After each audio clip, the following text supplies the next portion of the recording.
for tuning in for Trade with Ellie. If you have any questions or comments regarding trading, investing, saving, travel, whatever, leave a comment below. I'll make sure to answer that, and if it's something that needs to be explained, I will be happy to make a video for you. So today I want to go over PIPs, P-I-P with S, PIPs, multiple PIPs. This is basically really important when it comes to trading in the foreign exchange market because PIPs are how the market moves. This is how we calculate every move. So PIP literally stands for points in percentage, right? This is how we calculate the moves in the market. Humans, we move in steps, right? We walk in steps. The market moves in PIPs. It's that simple. So now, one thing we need to understand is every single currency has a certain number of units that is measured by. So we normally have 4 digits after the decimal space to calculate a currency. And now 1 unit change, right? A 1 pip change is that 4th digit that you currently see on your screen that's bolded in black, right?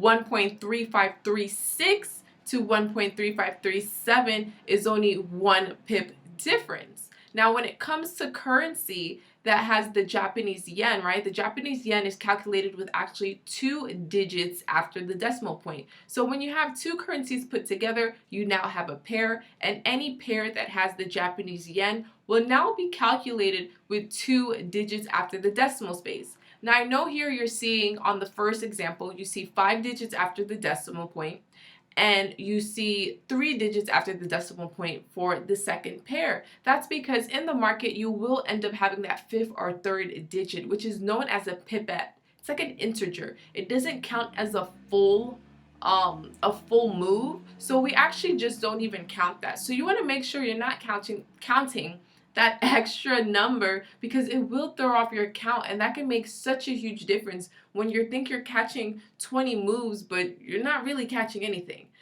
or you're risking less than you really think you are and you get closed out fast. So you want to make sure that you're calculating your moves properly.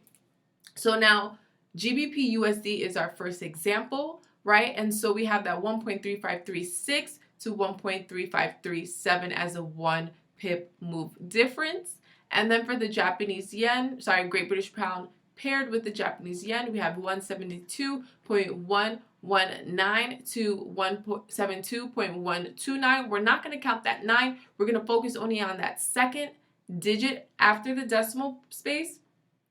And so now that is only a 1 pip difference, right? That's really the basics when it comes to it. So now when we're here calculating pips, it makes a huge difference because understanding how to calculate your pips is letting you know how much you're potentially making in the market and how much you're potentially losing in the market. So in our first example, we have the Great British Pound and the Japanese yen.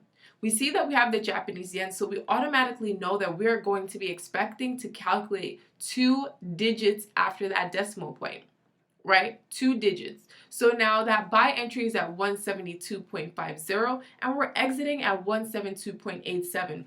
All you're doing is subtracting that entry from exit number. Now, the reason why it says exit is because this exit can be your take profit, meaning you made money, or it could be your stop loss, which means that you lost money. So as long as you're subtracting your entry from that exit point, whatever that difference is, it's going to let you know how much you potentially made or lost. So in this first example, you would have caught 37 pips if we were in a buy, right? Because our exit is higher than our entry. So we bought in this example and we made money.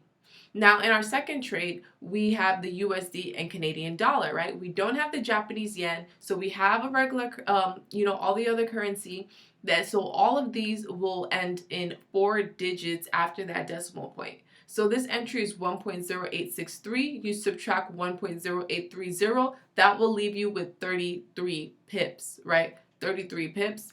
And then we have that third example, Euro USD, right? Euro USD, once again, 4 digits after that decimal point, 1.3491 subtracted by 1.3191. That leaves us 300 pips, right? So if you did your math correctly, you have 300 remaining. So depending if this was an entry for a buy or sell, and based on our points, right, we entered higher, we exited lower, so therefore we had made a profit, right? So we caught 300 pips. Now the way to understand how much these pips are worth are lot sizes. So check out my next video on lot sizes to understand how to calculate, how to calculate how much money you actually made in the market.